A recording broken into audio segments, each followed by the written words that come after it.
बताओ खाद दिलवाओ तुम, नहीं तो तुम्हें जाने नहीं देंगे यहाँ से। हैं? दिलवाओ, आज ही दिलवाओ, बात करो, लगाओ फोन। अब तुम्हें जाने नहीं देंगे, तुम्हें यहीं।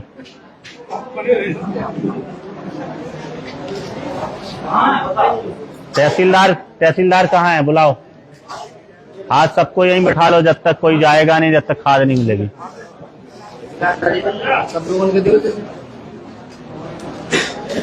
लो ठंडा पिलाओ सबको। आ गया ठंडा? लो गिलास करो अपना अपना।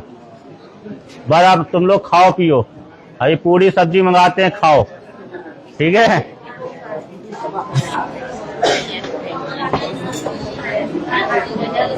अभी खाद मिलेगा, जब तक खाते पीते रहो।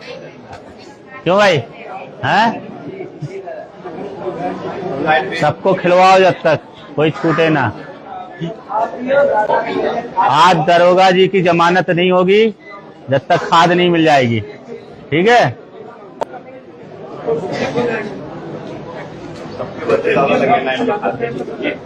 सबके बदले आप लगे हैं कि हाँ हाँ, आज सबके बदले हम लाइन में लगे हैं।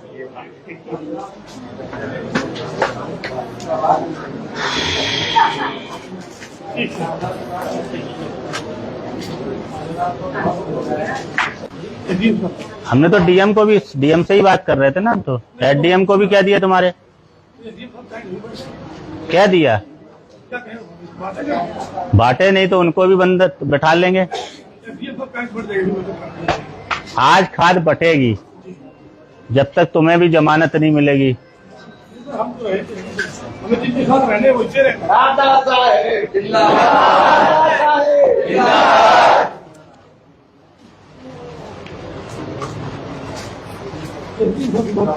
करो, तुम ही करो। कह दो हमें बंधक बना लिया विधायक जी ने। कह दो हमारी जमानत कराओ। कह दो अभी तक हम जो है भेजते थे, अब हम ही को अपनी जमानत करानी है।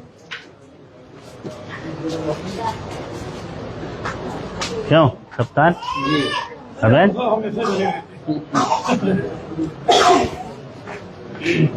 आज आपकी जमानत में खाद लगेगी बस।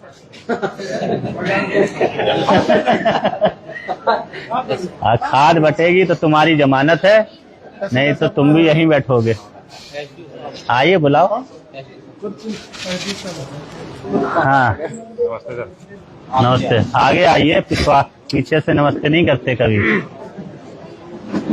हैं आगे, इस साइड लाओ, इधर।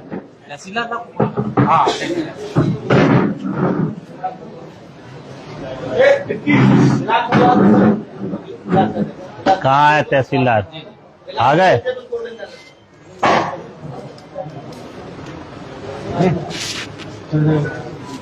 लाइट का समस्या किसका था? आ गए तुम्हारे वाले।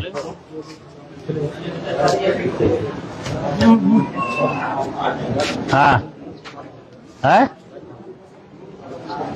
नया वाला कहाँ बंद होता है?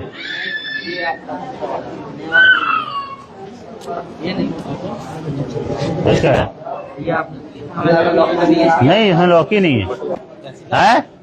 जब तक तुम्हारे वाले आ रहे हैं, ये इनको तो अपन ने अरेस्ट कर ही लिया है। कहाँ है? हेलो, कहाँ है मिश्रा जी? सर एलटीएस में एग्जाम चल रहा है सर, ट्रेनिंग सेंटर का। क्या किया जाए? खाद नहीं बंटवा रहे, किसान परेशान है। तो खाद सर बटेगी कल से सर। आज गए थे ना सब, उतनी देर नहीं हो पाया। आज पहला दिन था सर। हमारे यहाँ पे 400-500 लोग बैठे हैं खाद लेने के लिए, तो आ जाओ। ठीक है सर, किसी को यहाँ पे दिखाता हूँ। हाँ बुला लो, यहीं आ जाओ, है ना? हाँ, और कितना टाइम लगेगा आपको? पूछो कितना टाइम लगेगा, अब बात कर। है? आता हूँ सर, आता हूँ। कितना टाइम लगेगा? आ जाऊँ सर 20 मिनट। 20 मिनट में? ठीक, आइए। भैया और राम राम, नमस्कार। हमें महुआ से भरत त्रिपाठी। हमारे संग आज खास चर्चा करने के लिए बुंदेलखंड की चरखारी विधानसभा से भाजपा विधायक ब्रजभूषण राजपूत और गुड्डू भैया हैं। विधायक जी सावन के मास में 1 महीना की अपनी मौन तपस्या और पिछले 14 महीने से व्रत भी है। काफ़ी लंबे समय बाद विधायक जी आज बुंदेली बौछार पे हैं, खास चर्चा करें। विधायक जी बुंदेली बौछार में आपको स्वागत है। जय जय बुंदेलखंड। विधायक जी आप पूरे सावन मौन व्रत रहे जी। तो पिछले 1 वर्ष से आप सावन से सावन तक आप अन्न का त्याग है, उपवास चल रहा है। कैसी तपस्या है तीजा? ये तपस्या तो महादेव ही जाने। महादेव की तपस्या है। महादेव ने अपनी सेवा करने का मुझे मौका दिया। उन्होंने मुझे चुना, इस लायक समझा कि पूरे सावन में मौन व्रत रह सका। और अभी भी लगभग 14 महीने हो चुके हैं और अभी भी मेरा उपवास जारी है, जो मैं फलाहार पे हूँ 14 महीने से लगातार। अब महादेव क्या सेवा और कराना चाहते हैं। मैं तो महादेव से बस इतना ही कहता हूँ कि मैं गरीबों की, किसानों की, माताओं के लिए काम कर सकूँ, बस वो मुझे शक्ति दे। मैं अपने लिए कभी महादेव से कुछ नहीं मांगता हूँ। हमेशा बस महादेव के चरणों में यही निवेदन करता हूँ कि महादेव, अगर आपने मुझे कोई जिम्मेदारी दी है तो उस जिम्मेदारी को मैं अच्छे से निभा सकूँ, इतनी शक्ति बस मुझे देते रहना। बाकी मुझे तो आपने अपने में ले लिया, इससे बड़ी कोई बात नहीं हो सकती है। आपकी सेवा, आपका सेवक मैं बन गया हूँ इस संसार में, उससे बड़ा कुछ नहीं है। कैसे विधायक जी प्रेरणा आई, कहाँ से जो मन में आ गई? लगातार 14 महीना अन्न को त्याग और 1 महीना पूरा मौन व्रत। अब ये तो महादेव ही जान सकते हैं। इतना लंबा उपवास करना मुझ जैसे व्यक्ति के लिए तो साधारण नहीं था। राजनीतिक व्यक्ति में तो हमने तो नहीं देखा किसी को। हाँ, मैंने भी नहीं देखा अपने जीवन में, तो मैंने भी किसी को इतना लंबा उपवास करते हुए नहीं देखा। हमारे वैसे तो ये सनातन भूमि है, संतों की भूमि है और इस देश के अंदर बहुत बड़े बड़े संत हुए हैं। निश्चित रूप से जो संत परंपरा में लोग होंगे वो ऐसा उपवास से, इससे भी बड़ा उपवास करते रहे होंगे, जिसकी वजह से आज भी हमारा सनातन जिंदा है। आज शायद उन्हीं लोगों की तप के बल पर, उनके साधना की दम पर कहीं से मुझे महादेव की सेवा करने का मौका मिला और महादेव से जुड़ने का मौका मिला और महादेव ने मुझे अपनाया। ये सबसे बड़ी बात है। आज मैं उनका विशेष भक्त के रूप में भी जाने लगा हूँ। लोग मुझे बड़े शिव भक्त के रूप में भी पुकारने लगे हैं। आमतौर पे लोग विधायक तो कहते ही थे, मगर आज शिव भक्त के रूप में लोग मुझे पुकारते हैं, तो बहुत खुशी होती है और बहुत प्रशंसा होती है। शिव भक्त जो जिनकी शिव की अर्चना जो करते हैं, जो जग जाहिर हैं, कैलाशानंद महाराज जी, उनसे भी आपको साक्षात्कार भाव कैसा पूरा दृश्य? जब हम लोगों की मुलाकात हुई थी तब वो भी मौन व्रत में थे और मैं भी मौन व्रत में था, तो उस वक्त तो हम लोगों की कोई बात ही नहीं हुई थी। बस इशारों में जो है एक दूसरे, उनके मुझे दर्शन करने का मौका मिला। वो महामंडलेश्वर हैं, बड़े संत हैं, देश के बड़े बड़े व्यापारी और नेता उनका आशीर्वाद, उनका सानिध्य लेते हैं। मगर एकाएक ऐसे सावन के माह में, और जब मैं मौन व्रत में था और वो मौन व्रत में थे, ऐसे में अचानक उनके दर्शन होना, उनसे मिलना मेरे लिए अपने आप में एक बड़ी बात थी। और इसके बाद मैं उनसे मिलने भी गया था, उनका आशीर्वाद भी मैंने प्राप्त किया। नहीं, उनसे मिलना अपने आप में, हम भी कुंभ में जी ईश्वर की कृपा से उनके हमें भी दर्शन रहते हैं। जी जी जी। विधायक जी, और आप मौन व्रत के बाद सीधे आप जनता के बीच में आए। लगातार आपकी वीडियो देख रहे, सोशल मीडिया से भी देख रहे और जनता भी देख रही, आपके जनता दरबार में लगातार भीड़ मतलब उमड़ रही। तो का समझो जाए कि अफसरशाही, कहीं लापरवाही अफसरशाही में है, तभी नेता के दरवाजे पे लोग पहुंच रहे? देखिए भरत जी, 2 बातें हैं। एक तो व्यक्ति की अपने करने की जो सेवा का भाव होता है कि हमें काम करना है, हमें रिजल्ट देना है, हमें गरीब व्यक्ति को मौके पे ही समस्या का समाधान करके भेजना है। जब भाव में सेवा का भाव होता है तो जब लोगों को फिर दिखने लगता है कि वहाँ जाएंगे तो हमारा काम हो जाएगा, फिर वो देखता है कि हमें पूरा मान सम्मान प्यार भी मिल रहा है। तो कहीं ना कहीं पे ये चीज़ है कि जो गरीब आदमी है वो सरकारी ऑफिसों में जाता है, एक तो उसे सम्मान नहीं मिलता है, दूसरा उसको समय पे काम नहीं होता है, तो जिसकी वजह से वो परेशान होकर भटकता है। मेरे यहाँ आकर उनको जो है दोनों चीज़ें मिलती हैं, सम्मान और प्यार भी मिलता है और काम भी उनका हो जाता है। एक वीडियो पे सोशल मीडिया पे डली, आप ही के लोगों ने डाली, पुलिस वाले भी बैठे, कछु जनता भी बैठी, आप पुलिस वाले से कह रहे कि अगर इनको काम न हुए तो आप कभी बंधक बना लें, वो कौन सा वो है? बंधक नहीं, जमानत नहीं मिलेगी, मतलब अच्छा। वो उस वक्त तक जब तक जनता का काम नहीं हो जाएगा तब तक हम आपको यहाँ से नहीं जाने देंगे। अच्छा। हाँ, और ये है कि हाँ अधिकारी काम करे, जनता का काम करने के लिए आप तनख्वाह ले रहे हो, आपको आपने जो नौकरी पाई है उस नौकरी की सेवा आप दें, लोगों के काम करें, जिससे गरीब आदमी को, किसान को, माता को, बहन को भटकना ना पड़े। आप अपनी जिम्मेदारी से बच नहीं सकते। इसलिए मेरा कहना साफ साफ आपके चैनल के माध्यम से भी मैं ये कहूँगा कि जितने भी अधिकारी हैं, सरकारी कर्मचारी हैं, गरीब जनमानस आए, किसान आए, गरीब महिला आए, अगर उनकी समस्या है पहले प्यार से सुनो। आधी बीमारी जो है उनकी बात सुन के भी ख़त्म होती है।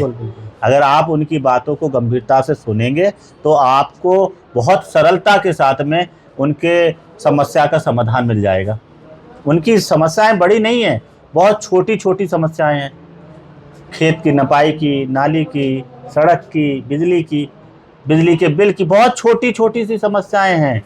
इतनी छोटी छोटी सी समस्याओं के लिए अगर आम जनता को जो है आज़ादी के इतने बरस बाद में अगर चक्कर काटने पड़ रहे हैं तो ये अच्छा नहीं है मेरी नज़र में।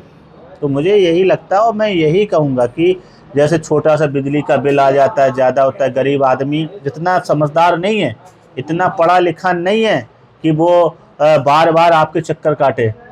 उसको 2 वक्त की रोटी कैसे कमानी है वही उसके लिए बड़ा मुश्किल होता है। तो ऐसे में सब लोग मिलके, सरकारी कर्मचारी हों, जनप्रतिनिधि हैं या जो समाज सेवा का काम करते हैं, वो भी जो है सेवा करें, मन से करें। अधिकारियों में कहूँ न कहूँ डर तो है चरखारी विधायक ब्रजभूषण राजपूत को।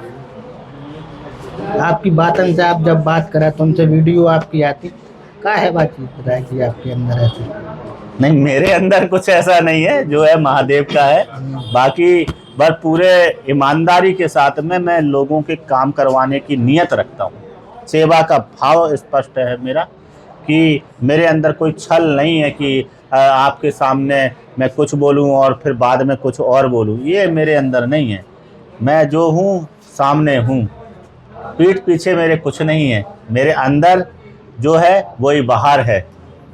इसलिए जो अधिकारी हैं वो अच्छे से ये बात को जानते हैं कि विधायक जी जो है पूरी ईमानदारी से सेवा करते हैं। मतलब काम एक विषय अलग हो जाता है, उनको ये पता है कि विधायक जी जो है गरीब जनता का सेवा के भाव से काम करते हैं। उनको पता है विधायक जी को पैसे से लगाव नहीं है। उनको पता है कि विधायक जी का अगर काम नहीं करेंगे, क्योंकि विधायक जी अपना काम नहीं बताते ना कभी। 8 साल हो गए मुझे विधायक बने, मगर कोई अधिकारी ये कह दे कि विधायक जी ने अपना व्यक्तिगत काम बताया हो, अपने रिश्तेदार का काम बताया हो, अपने परिवार के लोगों का काम बताया हो, ये कोई अधिकारी कह नहीं सकता। न कोई अधिकारी से हम कोई गलत काम के लिए कहते। हमारा स्पष्ट है, अगर हमारे भी अपने लोग हैं तो हमसे सामाजिक काम कराइए, विकास के काम कराइए, लोगों की मदद कराइए। मैं किसी का उत्पीड़न करवाना पसंद नहीं करता, न उत्पीड़न करने वाले लोगों की मदद करना पसंद करता हूँ। इसलिए अधिकारियों को पता है कि विधायक जी जो बात कहेंगे वो सही कहेंगे।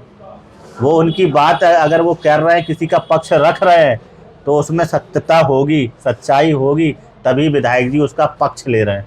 विधायक जी कभी किसी गलत व्यक्ति का पक्ष नहीं लेते हैं। इसलिए अधिकारी को पता है कि विधायक जी जब सही का पक्ष ले रहे हैं, तो अगर मैं काम नहीं करूंगा तो मुझसे बड़े ऊंचे अधिकारियों के पास विधायक जी जाकर काम करवा लेंगे और मेरी नौकरी भी खतरे में आ सकती है। इस समय आप विधायक जी देख रहे हैं कि खाद को बहुत ज़्यादा संकट है। पिछली बार भी खाद की समस्या थी, उनके पहले भी थी और अभी भी है खाद की समस्या। भरत जी, जे आपने हमारे भाषण में नोट कर ला हुआ है, लिख ला हुआ है, तो ये वीडियो आप उसको अच्छे से दिखा सकते हैं। खाद की समस्या नहीं है, मैं आपके इस कार्यक्रम में कहूँगा खाद की समस्या नहीं है। समस्या ये है कि खाद को लेने के लिए एक ही परिवार की 3-3 पीढ़ियाँ खड़ी हो जा रही हैं, और कुछ लोग जो है अफवाह उड़ा रहे हैं कि खाद नहीं मिलेगी। खाद पर्याप्त है, सबको खाद मिलेगी। अभी किसानों की बुवाई नहीं हुई, बखराई नहीं हुई, वो भी खाद लेने के लिए लाइन में लगे। अगर आप एक ही साथ लाइन में लग जाओगे तो समस्या तो खड़ी हो जाएगी ना। जैसे जैसे आपके खेतों में खाद की ज़रूरत हो वैसे वैसे आप खाद खरीद केंद्रों पे पहुंचेंगे तो आपको खाद जरूर मिलेगी। आप अबे इक्को के डायरेक्टर से भी मिले, जो का मामला है तो क्या 70% खाद जाती है हमीरपुर, 30% मिलती महुआ। ये बहुत पहले से हमारे जनपद में ये चला आ रहा था कि जो खाद की रैक आती थी उसमें से 70% जो है हमीरपुर चला जाता था और 30% जो है महोबा के किसान भाइयों को मिलती थी। तो मैंने उस व्यवस्था को भी बल दबा दिया है। अब दोनों जनपदों को 50-50 50% खाद मिलेगी, जिससे महोबा में जो समस्या आती थी खाद की थोड़ी कमी की, अब वो भी कमी नहीं रहेगी। तो बताइए जी, अभी तक बहुत बड़ा धोखा हो रहा हो तो महुआ के किसानों के साथ। ये तो आप पत्रकार हो, पता रखना चाहिए। अरे आप जनप्रतिनिधि हो, आप ही लोग हम लोगों तक बात पहुंचाते हो तो हम लोग काम करने में जुड़ जाते हैं। आप ही जनता के लोग जो हमें बताते हैं हम उस पर लग जाते हैं, और जैसे ही पता चला उस समस्या का हमने समाधान कर दिया। खाद की समस्या आई तो उसके लिए मैं लखनऊ गया और आज अपने विधानसभा कुलपहाड़ में जो है उत्तर प्रदेश के सबसे बड़े अधिकारी इफ्को के वो आए, उन्होंने नैनो खाद के बारे में, डीएपी के बारे में बताया और ये विश्वास दिलाया कि महोबा में खाद की समस्या नहीं होने देंगे, खाद की कमी नहीं होने देंगे। मतलब बताइए जी, खाद आ रही कल आ जाएगी एक रैक रात को, और अभी भी 20,000 बोरियां रखी हुई हैं महोबा में। खाद की कमी नहीं है भैया, सिर्फ जो है अत्यधिक भीड़ हो जाने की वजह से व्यवस्था बिगड़ जा रही है। एक बात बताइए, याद आई है आपने अपने कार्यक्रम में एक बात कही थी कि समाजवादी पार्टी के लोग खाद ले रहे और भाजपा वाले खाद नहीं ले पा रहे। नहीं, बहुत लोग दलाल जो है वो एक्टिव है, वो मजदूर को खड़ा लाइन में कर दे रहे हैं और खाद की बोरी लेकर जो है किसान को ब्लैक में बेच रहे हैं। और वही लोग ये काम कर रहे हैं जो व्यवस्था को बिगाड़ना चाहते हैं, व्यवस्था बिगाड़ कर अपनी राजनीतिक रोटियां सेकना चाहते हैं और भारतीय जनता पार्टी को बदनाम करना चाहते हैं। तो उन्हें बताया कि सरकार के कर्मचारी ही दे रहे हैं। क्या आज तो सरकार के कर्मचारी नहीं, कर्मचारी तो दे रहे हैं मगर जो लाइन में लगेगा तो उसी को देंगे ना। तो लाइन में कौन लोग लगे हैं, इनको बताइए जी, कुछ उपाय भी तो करने। इसका उपाय के लिए बैठक हो रही है लगातार। जैसी जैसी चीजें सामने आ रही हैं उन बातों का ध्यान रखते हुए वैसी व्यवस्था बनाने का हम लोग काम कर रहे हैं। हम लोग काम कर ले जाएंगे और खाद हर किसान तक पहुंचाएंगे। और जो लोग अगर किसानों को परेशान कर रहे हैं, दलाली कर रहे हैं, उनको छोड़ेंगे नहीं, उनका सब पता करेंगे, वीडियो निकाल लेंगे, चाहे जहाँ से वीडियो निकालना पड़े ट्रेस कर लेंगे, पकड़ेंगे जरूर और उनके ऊपर मुकदमा लगवाएंगे, जेल भेजेंगे। और बताइए, किसानन का और अधिकारियों ने का संदेश दे, वो चाह रहे खाद की किल्लत खल मन से किसान भाइयों की सेवा करें और खाद वितरण करवाएं जिससे समस्या ना हो। ये थे हमारे संगे विधायक चरकारी ब्रजभूषण राजपूत और गुड्डू भैया बेबाकी से ने अपनी बात रखी है और इनको क्या वो है कि खाद की समस्या है नहीं है, खाद पर्याप्त मात्रा में है। एक एक करके किसान धीरे धीरे खाद ले, इकट्ठे एक जगह पे ना पहुंचे।